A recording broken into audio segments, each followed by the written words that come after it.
Yeah, done with my Oreo. Okay, good. Do we really know what happened? The brother did The it. brother, that's what I thought too. I mean, that seems like kind of obvious. Hey, do you want to talk about death? Yeah. I mean, Murdery thingy. Yay! We made it. Happy Wednesday. Happy Wednesday. I love Wednesdays. What's your favorite thing about Wednesday? I only have one class. That's I get out pretty at good. noon. Yeah. And so then I can do whatever I want. Cool. It's not. I usually take a nap and then I try to do some homework. But sometimes I Right. don't do any homework. Wasn't your first AIM name like Nap Queen or something?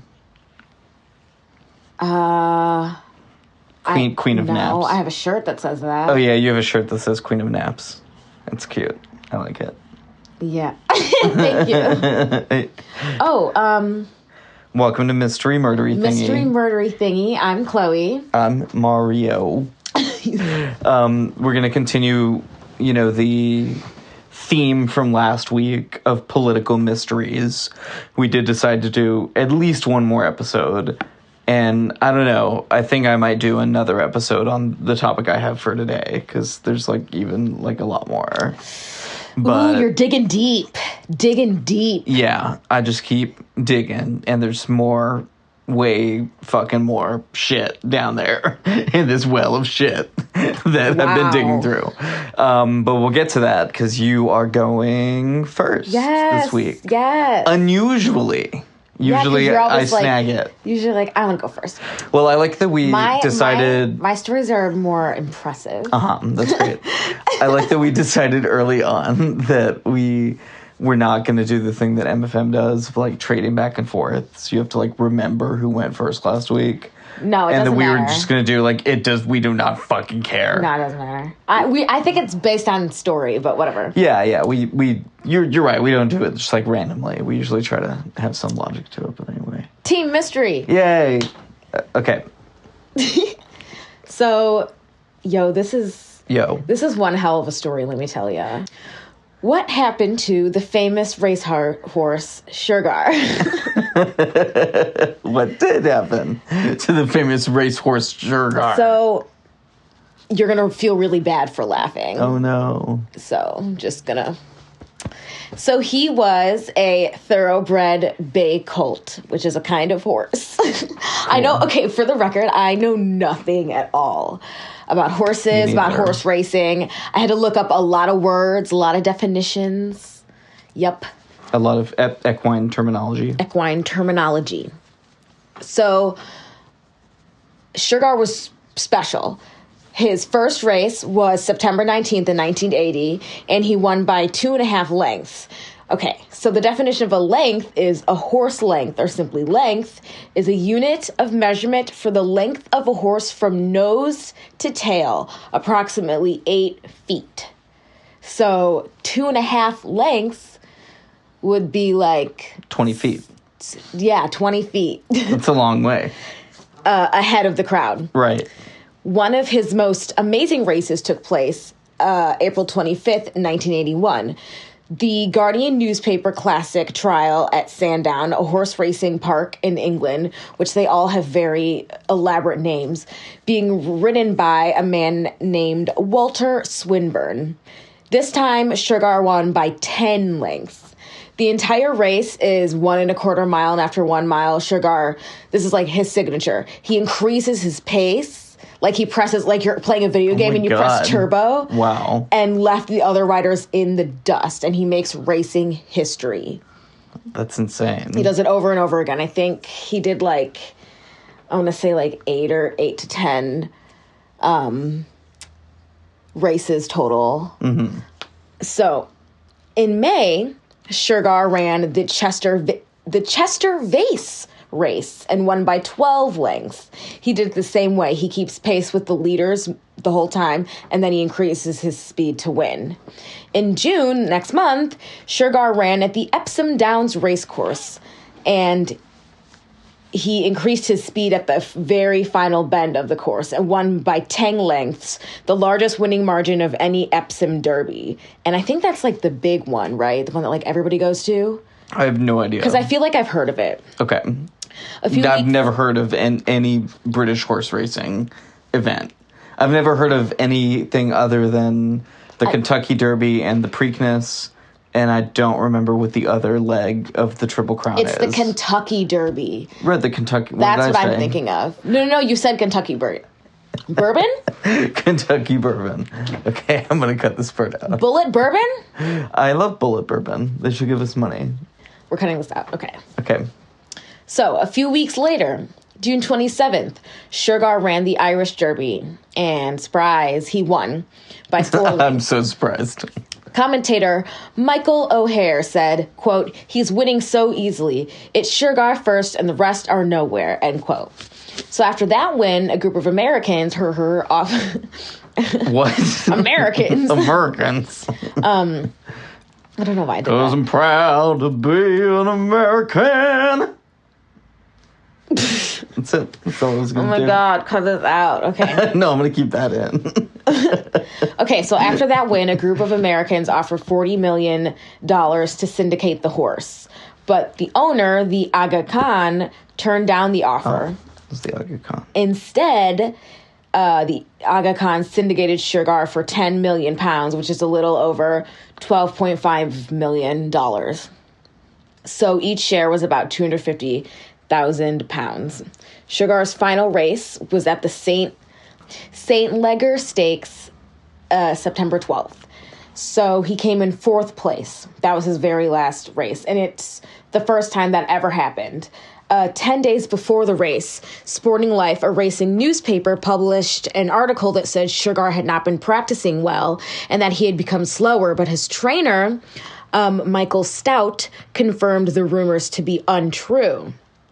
Stout and the Aga Khan ran tests on Shergar because it was very sudden why he couldn't run as quickly as he had in the past. They ran tests on Shergar, but he was perfectly healthy and there was no explanation for the loss. So instead, he was retired to the Ballymenny stud in Ireland. In 1982, he covered 44 mares and ended up with 36 foals. Wow. Prodigious. Yeah. In 1980s Ireland, horse breeding was it was huge. This was a huge business, and people were raking in millions of dollars. And his career, especially a horse that won that, his career as a stud was extremely successful. Yeah. So, let's talk about the kidnapping, the theft of Shergar, the racehorse. Oh. February 8th, 1983, 3 masked men broke into the home of Jim Fitzgerald, who runs Ballymenny. They were part of a group of 6 men, possibly up to 9. We're not sure. So they lock his family in a room, and then they have 2 guards guard the house, and they lead him out of his house by gunpoint, forced him to lead Shergar out of his stable and into a horse box. Fitzgerald was forced into a van and told to lie down on the floor as they drove around, quote, for a good while, and was released near a village called Kilcock, 20 miles away from Ballymenny. Wow. He was given a code name, King Neptune, so the thieves can contact him again. The perpetrators threatened that if he called the police, his entire family would be killed. So here he is in the middle of nowhere, 20 miles from his home. He finally gets home 4 hours later and makes a series of phone calls. Shergar's vet was one of the many associates and shareholders that were contacted during this time. They didn't reach the Aga Khan until 4 a.m., and that's when they called the police. So he called all of these people, then the Aga Khan, and then the Aga Khan told Fitzgerald to call the police. But at that point, it was 8 hours after it happened, and the trail had already gone cold. Right. The kidnappers had chosen the day before Ireland's major Goff's racehorse sale, when horse boxes were being driven the length and breadth of the country. They were everywhere that day. That's so they didn't stand tactic. out to abduct Shergar, thereby making it more difficult for the stallion to be found. So they also had a series of negotiations about ransoms and whether Shergar's alive and stuff like that.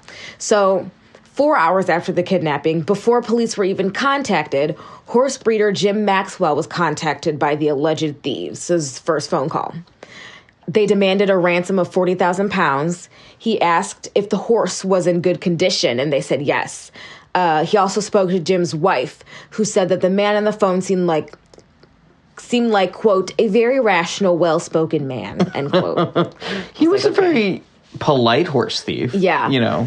Shortly after, another call was received, a second call, but this time at the BBC in Belfast. So the man spoke with a Southern Irish accent and said they would negotiate with 3 people, and he named three top London racing journalists, Derek Thompson and John Oaksey of ITV and Peter Campling from The Sun. The men were told to be at the Europa Hotel in central Belfast by that Thursday evening. So they do it. Once they get to the hotel, they get another third call, this time telling them to go to a farmhouse 30 miles outside of Belfast, the Maxwell house, where the horse breeder Jim Maxwell had gotten the first call. Okay. I try to number the calls because there's a lot and they're confusing and they happen simultaneously. Like there's different, because there's more than one. This is one of those cases where you need to have like a board with pieces of string and like little note cards connecting everything all together. of them? Yeah. So the 3 journalists, they all get to the Maxwell house. Then they received a call at 1:15 a.m. The police couldn't trace the call because 1, they didn't talk long enough, and 2, the officer who knows how to trace the call had gone home at midnight. Oh. The next morning, the same house, Maxwell's house, received another call. Caller said, quote, the horse has had an accident. He's dead, end quote. They hung up, and that was the last they ever heard of him. Oh, my God.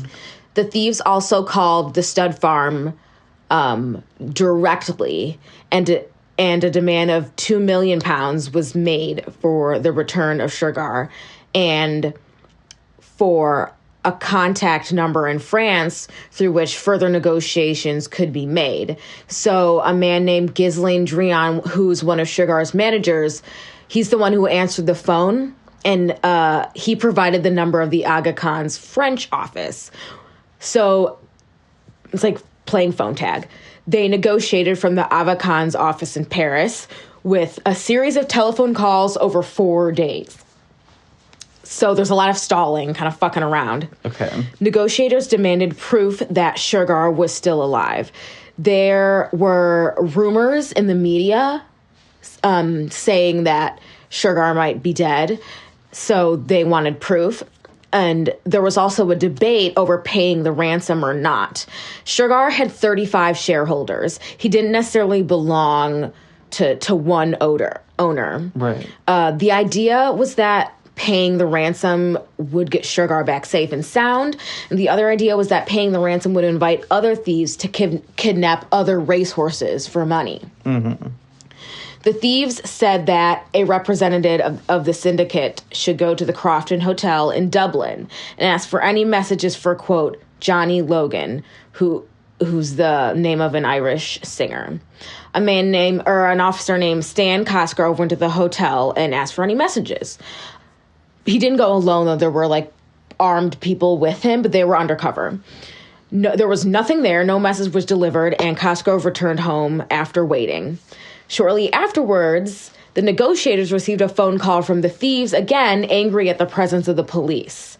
So they were there, and they knew that the police were watching, so they didn't do anything. They didn't show up. Mm-hmm. And they threatened that if they got any of the members of the gang, if they were captured or killed, the negotiators and police would be murdered in retribution. Mm-hmm. So they're ready to shoot people. Right. They're not fucking around. Yeah.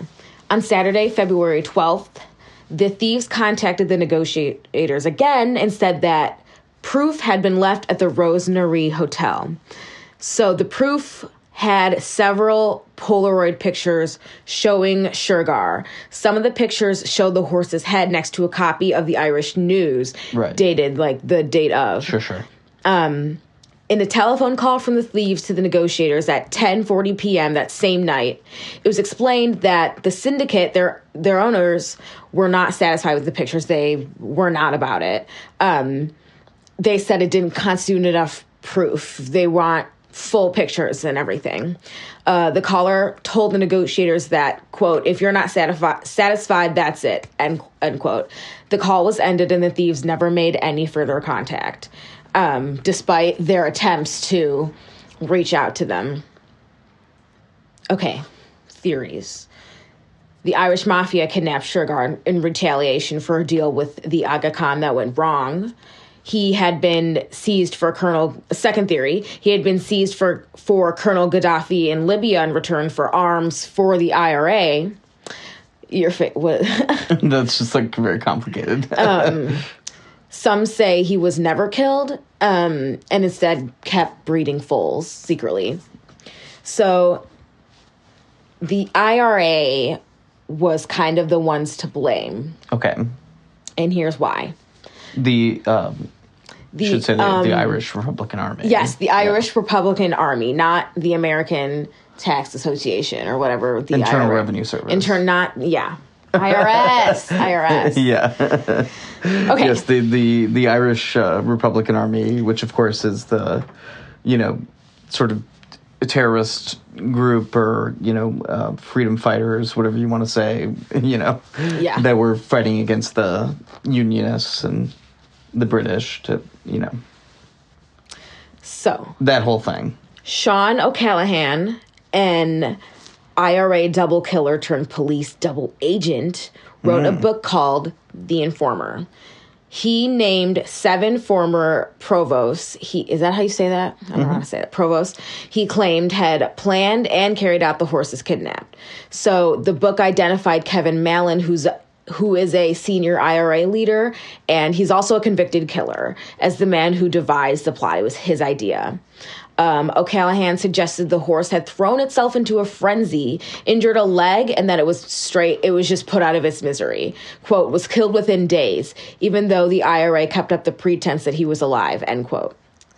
However, according to one source, a former IRA member who spoke through an intermediary, not even O'Callaghan had been told the full truth of what happened, because the gang was so embarrassed by what actually happened. Okay. So, according to the former IRA member, the kidnappers had problems early on because the vet who had agreed to look after Shergar pulled out on the night of the horse's abduction. 4 days after Shergar was seized, and following extensive stalling by Aga Khan's representative, the Army Council realized that that Shergar was worthless, and he told them to just let it go, let it run free. However, by then, Mallon was under surveillance, and the police were crawling all over Ireland, and he felt it was impossible to move Shergar, and he would never get through safe. Instead, he ordered the horse to be shot. So this is about to get brutal. The source said that the 2 handlers, one clutching a machine gun, went into the remote stable where the horse was being held and opened fire. Quote, Shergar was machine gunned to death. There was blood everywhere, and the horse even slipped on his own blood. There was lots of cussing and swearing because the horse wouldn't die. It was a very bloody death, end quote. It was several minutes before the horse, which was in agony, slowly bled to death.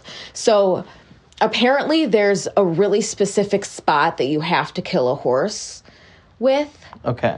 And they only have trained people do stuff like that. Yeah, otherwise it'll just bleed out horribly. Yeah. That's terrible. And that's what they think happened. Wow. So the greatest racehorse of the century was butchered in the same way the IRA killed many of its human enemies. So why did the IRA, why take this horse? Just for money, for the cause, I guess? Who knows? Yeah, so they don't really know. Yeah. I guess just to get money to, continue their whatever Yeah, activities. no one knows why he was kidnapped or where the body is. Wow. Crazy, right? Yeah, that is. Those are really crazy. It took me a while to, Yeah, there's a lot to that. do these calls because there was a lot. You're right. All right. Okay. I'm ready. Okay. Okay, so I am doing some of the... And I think I might do another episode of this, because I kind of got into a rabbit hole here. So I'm just going to go over a few of the sort of misadventures, attempted coups that have been aided and abetted secretly by the CIA, the Central Intelligence Agency. Why are we always messing around with other people's business? Apparently, we've been doing it for a long time, according to what I've been researching. So the CIA, right? It's they're the people who go out and, directly spy on people. Like, they follow people, right? They listen to their conversations. They break into rooms and search things. Yo, what they get human spies to become moles in organizations and become double agents, things like that. Those are the kind of things that the CIA does. That's their kind of their wheelhouse, right? So it's already kind of pretty shady, just kind of what they tell us that they do, right? But these are the things that they very much wanted to keep hidden. Some of it has come out now because of things getting declassified, over the years. Some of it actually really recently, but for a long time the real extent of these activities were not known, and they're still not fully acknowledged by the CIA, by the government. They're still keeping secrets? Definitely. I mean, parts of these are still classified. They never declassify everything, but some portions of it, as I'll go through, we kind of know. How do you think they pick and choose? What they say is, that it's based on what would pose a danger, to the vital interests of the United States, right? But what is that? That's pretty vague, right? But, if it's going to expose someone who was undercover, right? Or if it's going to expose, methods that they use to gain intelligence. Torture methods or some shit? Well, not only that, but, if we are wiretapping a certain government official, say, in a friendly government, and that's that's the only possible way we could have gotten this information, and therefore... so they would acknowledging classify stuff like that. Things like that. There are situations in which it sort of is a national security risk, according to the CIA. But okay, go on. Well, I think it's an important discussion, also just about the CIA, and the nature of what they do. But I think it's also important to note that they also sometimes, maybe often, go too far with that, too far with sort of hoarding information, and that was part of the issue, leading up to 9/11, which I'm not going to get into that at all in this episode, but... I was going to say, why? And then we would have gone up. Right. But just in terms of, the sort of silos of different intelligence agencies in America, it was much more siloed off in the period in which I'm going to be mostly talking about, which is the 1950s. At this time, the CIA was kind of doing whatever it wanted, as we'll see. And one of the early instances of that is the CIA involvement in Indonesia, they were involved in Indonesia for decades, right? But the period that I'm going to focus on mainly is the 1950s. So I'm going to read a quote to start out. This is I got all my info from Wikipedia pretty much this time. A couple other sources, but this is pretty much a Wikipedia episode. Oh, I forgot. I'll say mine me. at the end. I forgot to say mine. Okay, that's fine. I'll say them at the end. So this is a quote from the Wikipedia page, CIA Activities in Indonesia. Quote, in 1955, the CIA plotted to assassinate President Sukarno, despite objections from then Vice President Nixon. Over the next 3 years, the CIA attempted to subvert Sukarno by financing his political opponents and bribing other political officials. Public officials, rather. This happened until September 25th, 1957, when President Eisenhower finally ordered the CIA to overthrow the Sukarno government. In 1958, elements of the Indonesian military, with the support of the CIA, rebelled against the rule of President Sukarno. This attempted coup ended in failure, as had many other previous CIA overthrow attempts. both in Indonesia and abroad, close quote. So that just gives you a little bit of an idea, right, of what the CIA was kind of all about, especially at this period, in this period. And they were not, like I said, always or maybe even often successful in what they were trying to do. But let's just unpack this a little bit more in terms of what's going on with the CIA in Indonesia.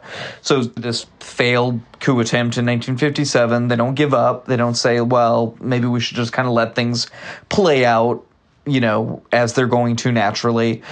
And the sort of reason why they wanted to do this was to... Yeah, Yeah, to... I was going to ask that. Yeah, good question. Yeah. So...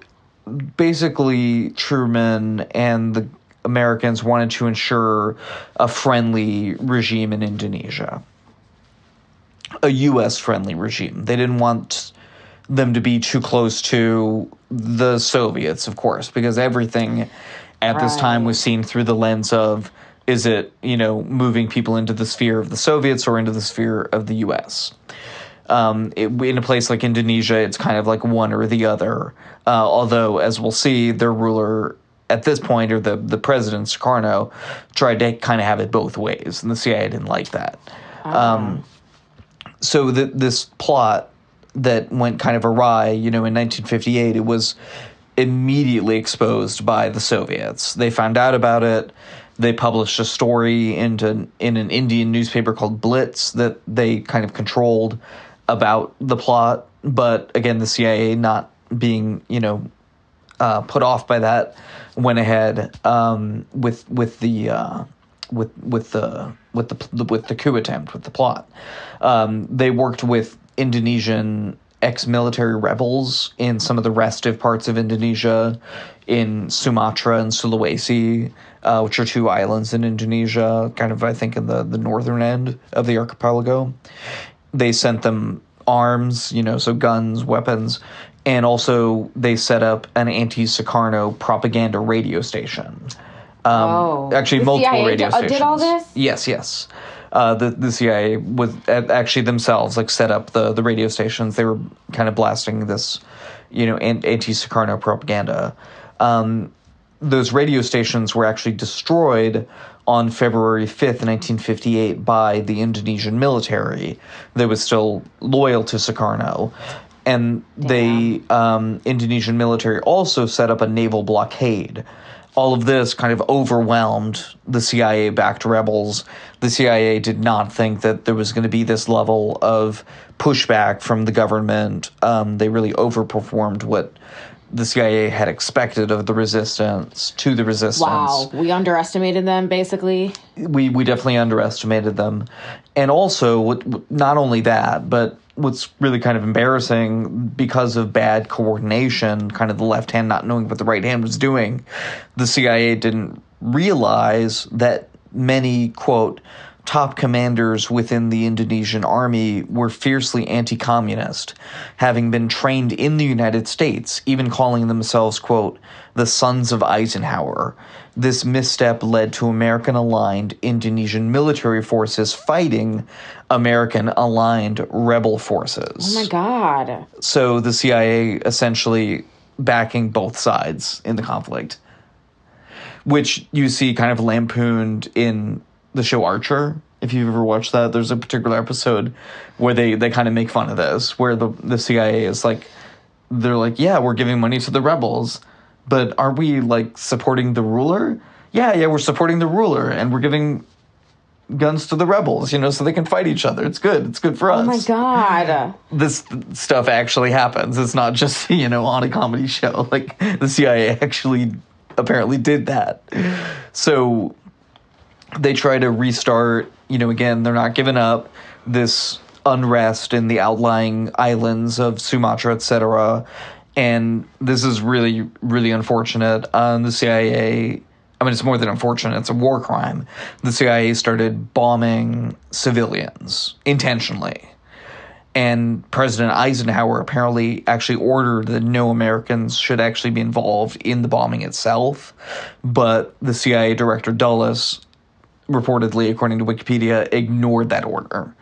and ordered CIA pilots to specifically target civilians in an attempt to basically create unrest there so that they would rebel against their government. How can the president say no Americans will be involved when he's American and he's the one who's doing it?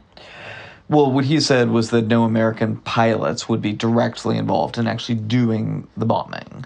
So then who would do it? But the Indonesian military, presumably. Oh, the ones that are fighting for us?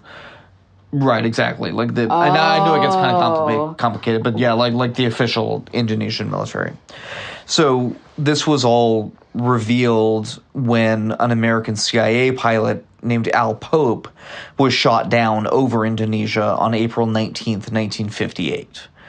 At that point, we kind of couldn't hide the fact that American pilots were directly involved. And this all kind of wrapped up by 1961. The last rebels had surrendered at that point. So this whole, thing that the CIA was involved in, it just kind of literally crashed and burned. We're stirring the pot. Yeah. Oh, this is all stirring the pot, for sure. Oh well, my yes, gosh. for sure. 4 years later, in 1965, the CIA it gets even worse from here, was secretly involved in a brutal anti-communist purge in Indonesia. I don't like that word. Yeah, a true purge. There was a diplomatic cable from Ambassador Marshall Green to Assistant Secretary of State Bill Bundy that kind of lays out what they were involved in here in the mid 60s now, with the Indonesian military and their anti-communist crusade. So this is a quote from this cable. "This is to confirm my earlier concurrence that we provide Malik with 50 million rupiahs, about 10,000 American dollars, for the activities of Kaup Gestapo movement. The army-inspired but civilian-staffed group is still carrying burden of current repressive efforts. Our willingness to assist him in this manner will, I think, represent in Malik's mind our endorsement of his present role in the Army's anti-PKI efforts, and will promote good cooperating relations between him and the Army. The chances of detection or subsequent revelation of our support in this instance are as minimal as any black flag operation can be." Close quote. So I'll explain that quote because there's a lot there. What's going on here? So Malik is Adam Malik, who is an Indonesian who was secretly also a CIA operative. Oh my gosh. He was reportedly recruited and trained by CIA agent Clyde McAvoy. This is so confusing. So the CIA agent Clyde McAvoy basically makes contact with this guy Adam Malik to set up a rebel force there within Indonesia to support the Indonesian military killing all of these supposed communists. They just gain what, soldiers, members? Do they? Yeah, training. Arms. Do they kidnap money. people, or do people volunteer? No, I think that this would have been a volunteer force, but outside of the established Indonesian military. Yeah. So it's more of a sort of a paramilitary operation that is, there to support and with specific information as well. That was kind of the main thing that the CIA brought to the table as well is the intelligence, aspect of it.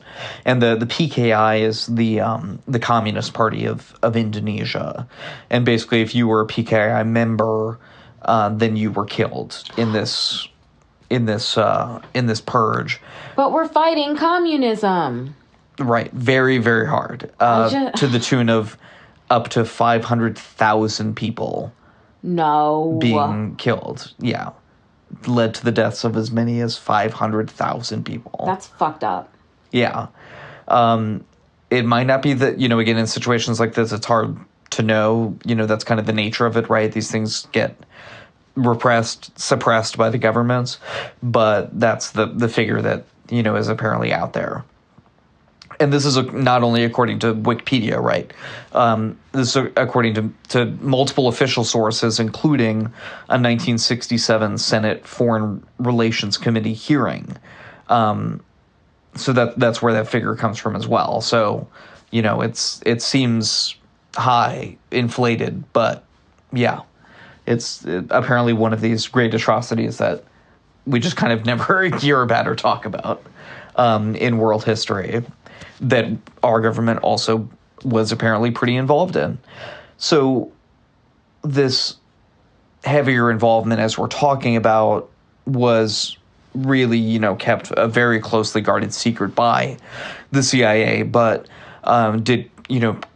different information came out throughout the years, including in 1990 by this journalist, Kathy Cadane. Kathy! Yeah. So she did this kind of deep dive reporting and found that the U.S. involvement included a list of several thousand names of Indonesians that she purported acted as essentially a kill list for the Indonesian army. So the CIA, again, with their intelligence, gathering the names of all of these, people who were supposedly, in the PKI, connected to the PKI, and they were just summarily executed. No arrest, no trial, no nothing. Just murdered, just outright killed. The CIA and embassy officials, they were in Jakarta, deny, of course, her account in 1990 and say that the list was simply to track the status of those people, right? That it wasn't so much a kill list. It was just like a list of people that, we need to keep track of. I mean, in case maybe somebody kills them, maybe the people we told about it. I guess, perhaps. But kind of implausible, right?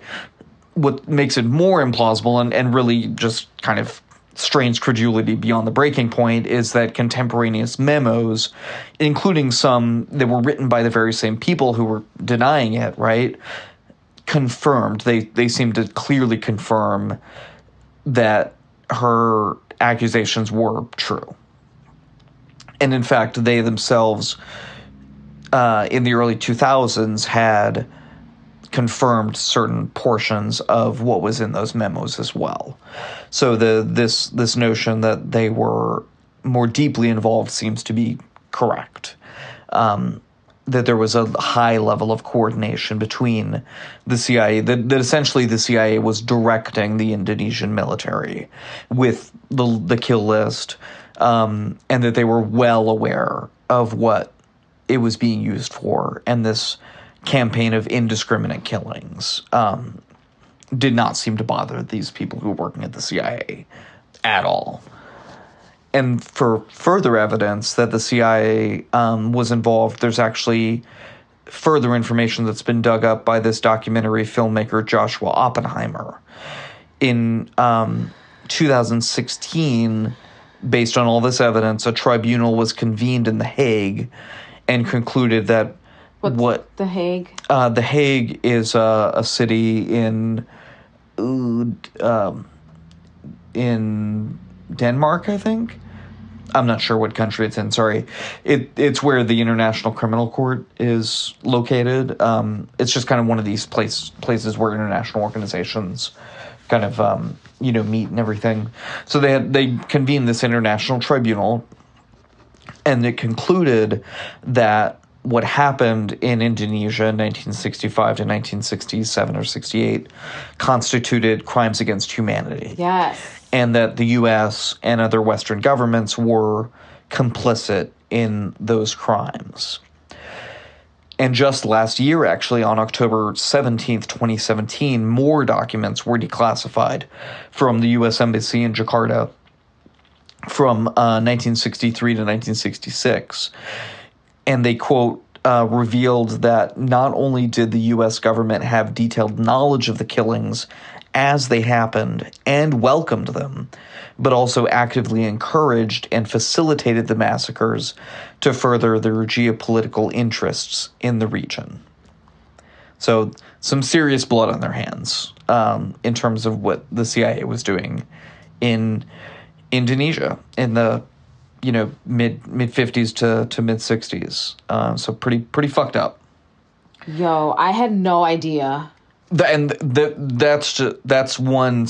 I didn't even go over everything from Indonesia. And there's more. I'm going to do 2 more. And then I think I might keep going in another episode because there's way more of these kind of things. So moving on. August 19th, 1953, in Iran, which at that point was a constitutional monarchy. So 1953, August 19th, the CIA fomented what is believed to be the U.S.'s first coup in peacetime. So this was not only an operation that was carried out by the CIA, but also by the British Secret Service, the MI6. They were heavily involved in this as well.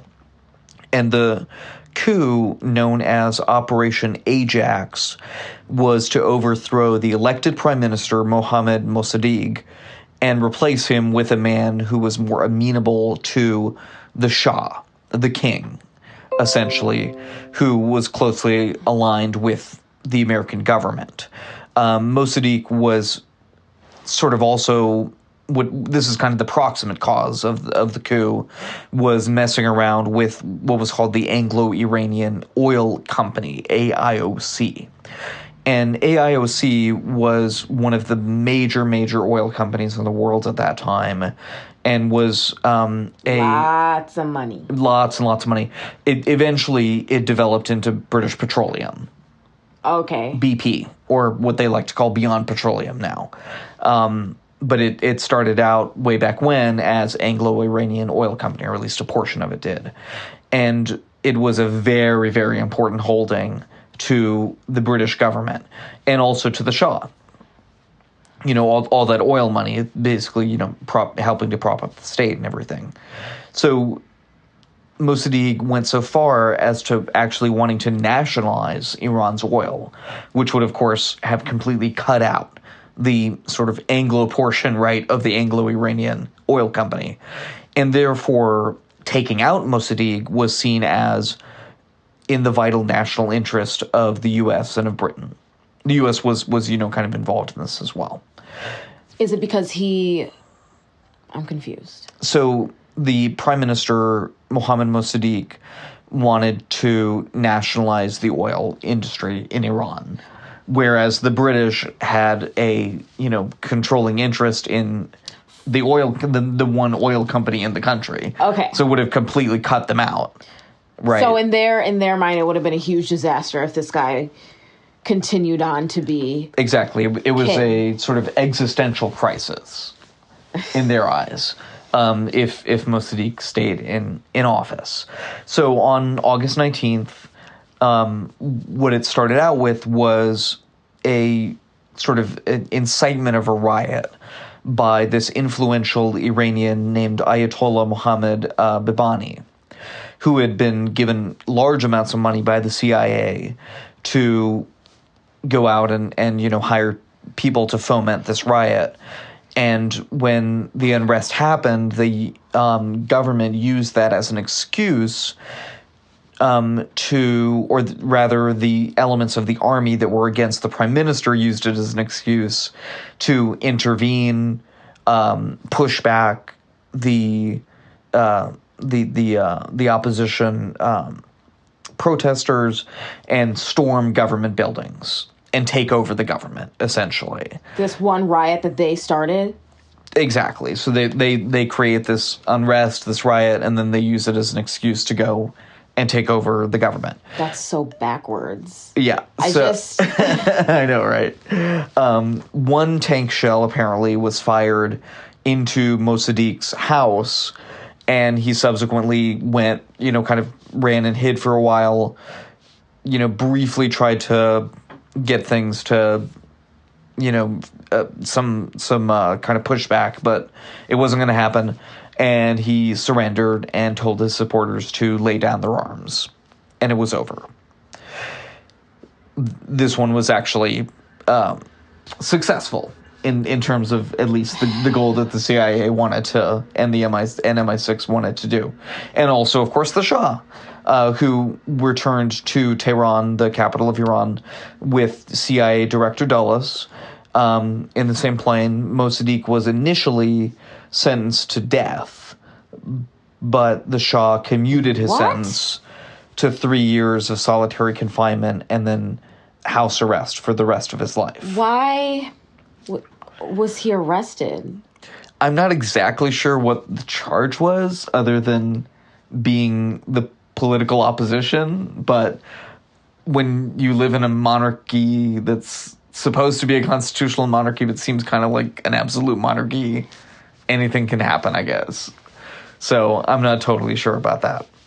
So the full U.S. involvement in this incident was not acknowledged until 2013. So, 60 years later, basically, President Eisenhower had approved the operation, whereas his predecessor, President Truman, did not approve a similar plan. Truman was much more kind of reticent to get involved in these kind of overseas entanglements, whereas, of course, President Eisenhower, coming from, being the, U.S. allied commander in Europe, was very much, I think, more comfortable with overseas and military entanglements.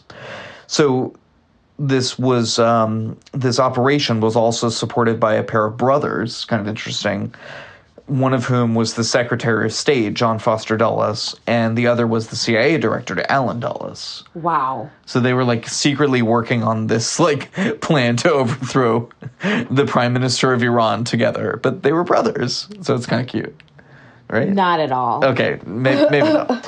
Hey, we're brothers. Let's commit war crimes together.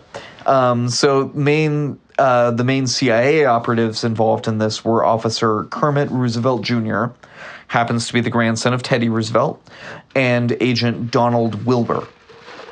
And these two agents, or this agent and this officer, liberally handed out bribes to Iranian government officials, reporters, businessmen, all the way down to street thugs, some of whom, again, were used to create the riot that on the August 19th riot. They also funded false flag protests of the Shah to garner support for the Shah. What? So they paid people to go out and act like they were protesting against the Shah because they knew that he personally was very popular in the country, in order to, kind of sweep under the rug the other stuff they were doing and paint the opposition in a bad light. It was a distraction. Yeah, exactly. And it's thought that as much as $20 million was used by the CIA at the time for these purposes. So they just kind of had this slush fund of apparently up to $20 million that they were using. And this is, again, not at all unique to this instance when it comes to the CIA. If you hear anything about their involvement in Afghanistan, there's just literally bags of money being taken place. It's fucking crazy. So this intervention was cited about 25 years later, when, of course, the Shah himself was overthrown by the 1979 Islamic Revolution, which instituted the government that's still in place now. This incident also contributed to a sense in Iran and, of course, all around the world that America was routinely involved in these kind of anti-democratic misadventures, which, of course, we have been. We, in some ways, I guess, still are. The sense, essentially is not wrong. Okay, I'm just going to do one more. This one should be pretty quick. So, yeah. Okay. So just a year after the coup against Mossadegh in Iran, the CIA decides, okay, let's go ahead and do this in our neck of the woods. in Central America, in Guatemala. So they decide to involve themselves in the plot to overthrow Guatemalan President Jacobo Arbenz. Just for shits and gigs? For reasons. They always have some reasons. So the U.S. had been kind of looking askance, kind of giving the side eye to Guatemala for many years, ever since a popular revolution had instituted democracy there in 1944. Now you may say, "Oh, what problem would we have with a democracy, right?" But this democracy was seen as communist-leaning. And, of course, 1944 in America, anything that is painted at all red is verboten. Exactly. So, especially when the Guatemalan president, Arbenz, when he came to power in 1951, legalized the Communist Party in Guatemala and also instituted some, fairly modest land reforms. They just thought that, okay, this seems like they're tipping toward communism. We can't have communist expansion. Therefore, we must intervene. There was also, of course, if you know anything about this intervention, a high amount of it was also to do with the United Fruit Company, who was an American, producer of fruit, obviously, who was one of the, main producers down in Guatemala, and just was a big presence there. And they why would they stop giving us fruit or something? No, because the United Fruit Company would be negatively affected by an end to some of the exploitative labor practices that were going on previously, which the new president Arbenz was going to stop. So the United Fruit Company says, okay, we're not going to be able to have these cheap labor that we can exploit in the way that we used to. So they lobbied to the U.S., to President Truman to get involved in the situation. Wow. To intervene and have someone there who would continue to allow them to exploit the native population. That's fucked up. Not the only time this has ever happened either. This is all so shady and dark. Yeah. If you've ever wondered, and I know many of you are probably like, yeah, doughy. But, if you're, from America and you've ever wondered, why is everybody, boo America? What's wrong with us? What did we ever do to anybody? And that's our sentiment over here. I feel like a lot of people think that way. And it's okay, don't hold it against every American what our government does, right? Of course. And it's not like America doesn't do a lot of good stuff for the world, too. But we've done a lot of fucked up shit, including a lot of stuff that the CIA has done. So, there's no reason that, a bunch of people hate us in a lot of places in the world. It's not coming from nowhere, okay? I just want to highlight that. And this is definitely, part of that. Shit like this. Okay, so they agree to get involved, right, at the urging of the United Fruit Company and all this other stuff that's happening. The plan, though, to do this wasn't kind of fully baked under President Truman, so it had to wait until Eisenhower came into office. So now we're in August 1953, and President Eisenhower authorizes Operation PB Success, is what it's codenamed. So this is a CIA-funded, armed, and trained operation, which is basically constituted of 480 men under Carlos Castillo Armas. And the force invaded Guatemala on June 18th, 1954. There was a simultaneous U.S. broadcast of literal fake news, propaganda to erode the opposition.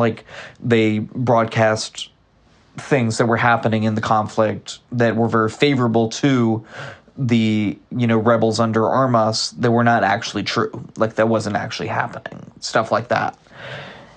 And their show of force and psychological manipulation worked very effectively. The Guatemalan army... Well, it's happening here. Right, exactly. Sometimes psychological warfare is actually a lot more effective, and it's fucking a lot cheaper than conventional warfare. Yeah. And America has use that literally throughout our entire history. Definitely. From the Revolutionary War, which actually there were a lot of deception and shit like that in the Revolutionary War, which is interesting. But anyway, in this instance, the Guatemalan army just refused to fight. They laid down their arms. They just surrendered. So they were just kind of intimidated into giving up, essentially. And while Arbenz briefly attempted a sort of civilian revolt against the coup, it was an abject failure, and he resigned on June 27th. Understandably, this did not help the CIA and the U.S.'s, of course, reputation, as we've been talking about, in the region or all around the world. The CIA did try to find a sort of post hoc, after the fact justification for these efforts. This was called Operation PB History, but it failed to show any links between Arbenz and the Soviets. That was the justification they were trying to use, that, there was this foreign intervention going on, so we had to intervene as a foreign power to counteract it, except it seems like there was none, so it was us. It was just us. We were just the ones intervening.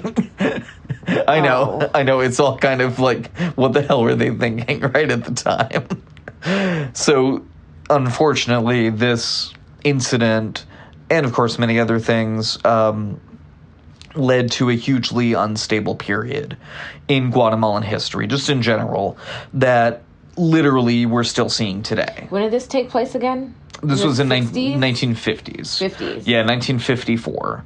And what is it, 64 years later, Guatemala has not recovered. They are still badly governed, as far as I understand, from a basic standpoint. Are they still being exploited labor-wise? I believe so. Certainly, it's a very,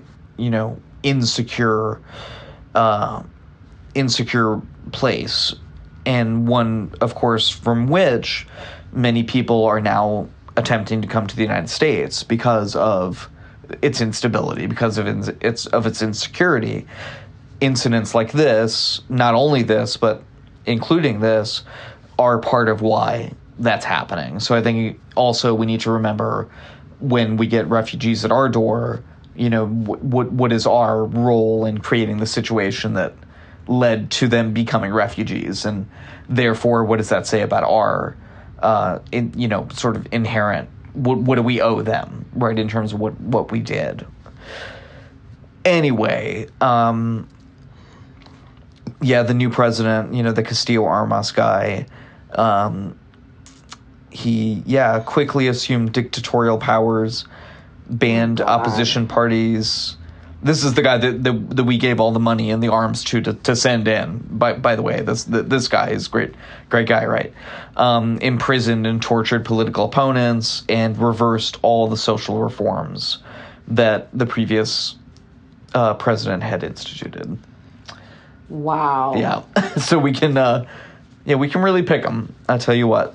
And I think I may keep talking about this in the next episode. Sorry, I know it's like a lot, and it's like a lot of history, but I think it's pretty interesting. It's like all the fucked up shit that the CIA has done. I'm like blown away. Yeah.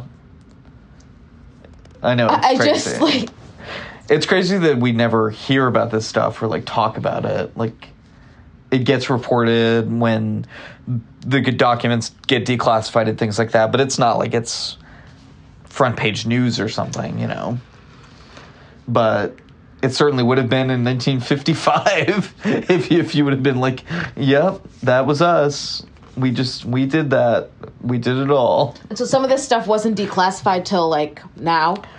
Many, many years later. Yeah, I mean, some that one I was talking about, a lot of those documents weren't declassified until last year, from the 50s. Jeez. And like I said, I got my info from Wikipedia, the wonderful Wikipedia, the wonderful world of Wikipedia. CIA activities in Indonesia, the 1953 Iranian coup d'etat, the 1954 Guatemalan coup d'etat. So those pages. Anyway, that's pretty much everything I got. Amazing. Yeah, so you ready for some weird shit in the news? Weird shit in the news. Okay. Realtor.com. So. Football players suspended from team for running naked with Oreos wedged in buttocks. Oh my God. So this happened in Illinois. In Illinois, Oh, yeah. Wasn't right. it anywhere near here. Right home. Byron, Illinois. I've never heard of it. Don't know where that is. But 10 football players were suspended from the game. What happened was they admitted stuff to their parents, and that's how they got caught. Never admit anything. That's your problem right there. But I don't know how they determined this, but they said it wasn't hazing.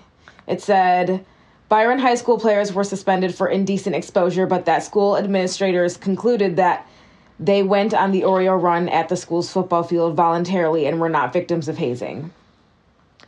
Maybe they just all, professed how much they loved putting Oreos in their butt. And they believed them. Whose idea was it? Probably Mr. Oreo. Your turn. Weird fucker. Okay, so mine is from a CNN story titled 500-Year-Old Skeleton Still Wearing Thigh-High Boots Found in London River. Hell yeah. Yeah. So this is by Rob Pichetta, and it is about this skeleton of a man who perhaps is as many as 500 years old, and it was found, the remains were found face down in the mud under the River Thames. One would have thought it would have been found before this, but apparently they're dredging things up for this new super sewer that they're building. It's going to cost $5.4 billion, apparently. Oh! So that's pretty cool. Good for you, London. I guess you're getting a new sewer. Good on ya. I feel like that's a good thing to spend money on. Yeah. I think so. So I agree. That's a good thing. So they don't know, how he died exactly. It's not really clear after all this time, or exactly why his boots are still preserved, but they have some ideas. So they think he may have been a fisherman, maybe a sailor. Apparently his teeth have this wearing that they think might have been because of the rope that they would always put between their teeth, the sailors, which is the thing, I guess. And the boots apparently were very well insulated with sap and stuff. And they also had extra soles. So they were just very durable boots. Apparently, time travel. Yep. It's probably... It has the Hunter logo travel on it. Right, exactly. Somebody was leaving them for themselves there. Doctor Who had to come back 500 years later. It's that sort of thing. Send yourself a box, From Samuel Colt. From 1861. Oh my God! We were just watching that episode of Supernatural. Thanks for listening, you guys. For sure. Keep listening. I sound like a hippie. For sure. Support your local podcast. Tell all your friends. Do that. Write it on your social media. Have a good day. Look at our Instagram. As long as we're telling you what to do. We just posted a new picture on Instagram. Yes. My baby photo's on there, so you can check that out. Yep. Chloe's going to put one of her baby photos, right? Maybe. Yeah, she's going to do that. So that's going to happen. That's pretty cool. And yeah. Have a good Wednesday. Bye. Bye.